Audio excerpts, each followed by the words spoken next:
الضربة جاية.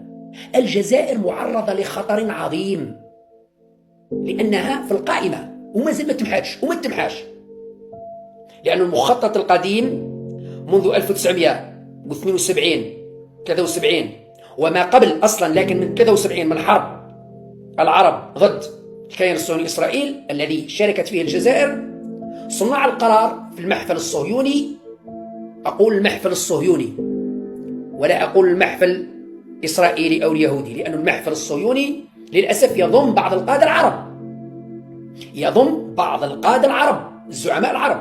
هذا المحفل الصهيوني وضع أمامه خارطة.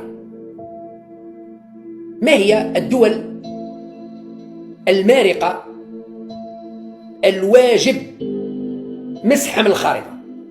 كي نقولوا مسحها من الخارطة معناتها مسح القيادة وتفكيك هذه الدول، تقزيمها، إضعافها. من هي هذه الدول؟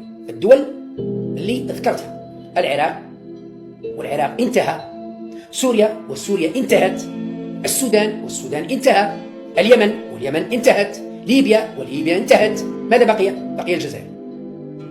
حطوا على طاولة النقاش 6 دول، والمشكل راهو جاي، يعني رانا معرضين لهذا الخطر في أي لحظة.